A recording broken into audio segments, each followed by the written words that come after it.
deception. How was your day out? Day out?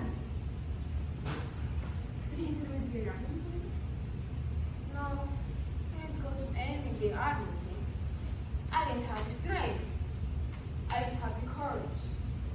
I just wanted to find a home and stay there the rest of my entire life. Why would you do that, Mother? Why? How old are you, Laura? Mother, you know my age. I was just under the impression that you were an adult, but evidently I made very much mistake. Please don't stare at me, Mother. What are we going to do? What's to become of us? What is our future? Has something happened, Mother? Mother, has something happened? I'll be alright in a minute. Just be worried by life. Mother, I wish you could just tell me what's happened. Okay.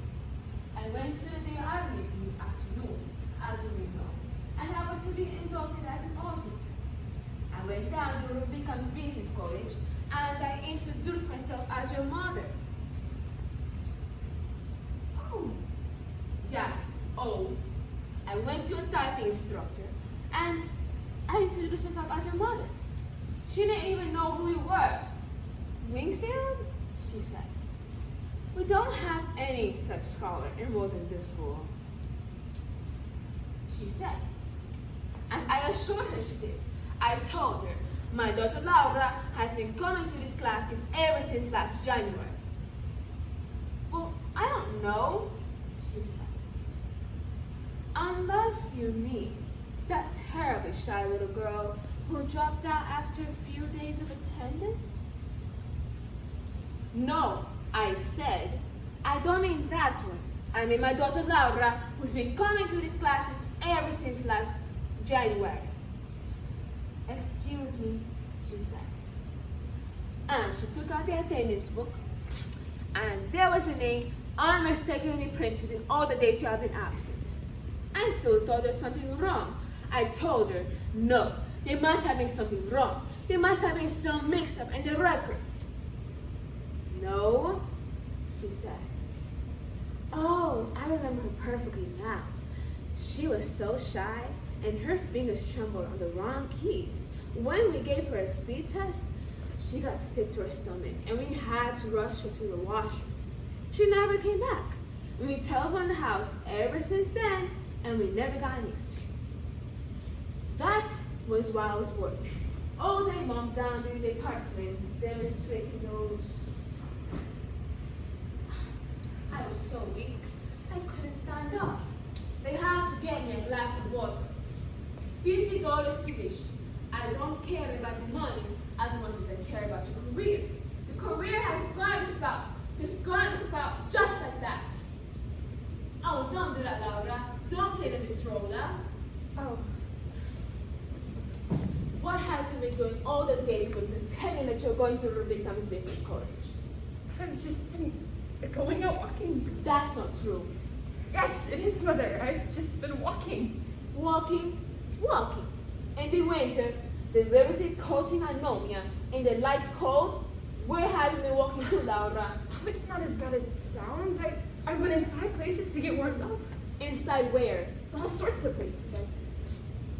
I went inside the zoo. I saw the birdhouses, and I visited the penguins almost every day. Sometimes I would go without lunch and see a movie, but lately I've been spending a lot of time at the jewel box, that big glass house where they raise all the tropical flowers. You did all that just for the scene, just for deception. Why, Laura?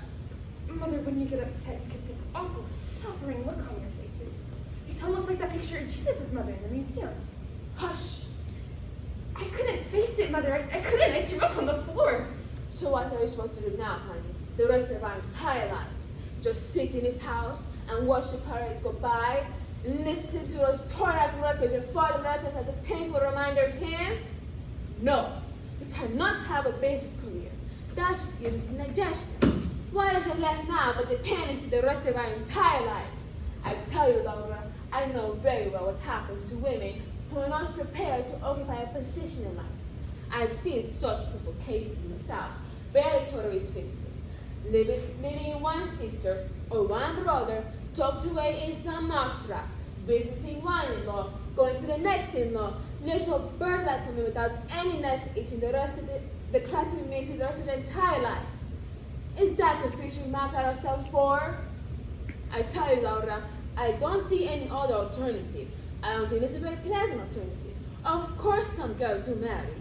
My goodness, Laura, have you ever liked some boy? Yes, Mother, I liked one once. You did. Yeah, I came across this picture a while ago. He gave you his picture too? No, it was in the yearbook. Oh, some high school boy. Yeah, his name was Jim. Here he is in the Pirates of Penzance. The what? It's the operetta the senior class put on. Oh, he had a wonderful voice. We sat across the aisle from each other on Mondays, Wednesdays, and Fridays in the auditorium. Oh, and there he is with the silver cup for debating. Do you see his grin? And how did you do too? He used to call me Blue Roses. Blue roses. What did he call you sitting in that for? Well, when I got attacked with pleurosis, he asked what was the matter when I came back. And I said blue roses, and he thought that I said pleurosis, and he thought that I said blue roses. So whenever he see me after that, he just hollered, "Hello, blue roses." I didn't care for that girl who went out with. Emily Meisenbach. Oh, Emily was the best dressed girl in Solden, but she never struck me as being sincere. I read in a newspaper that they were married or getting engaged, but that was a while ago. They're probably married by now. That's all right, honey. Little girls are not prepared to have a business career. Sometimes end up getting married to nice young men. I just hope you're going to do the same thing too. What? Mother, what is it now? I'm crippled. Don't say that word. I'm trying to tell you don't say that word. You're not crippled. You've just got a slight defect. If you lived in the days when I was young and we had long skirts draping the ground, it might have been considered as an asset. When you got a slight disadvantage like that, you've got to cultivate it with something else to take its place.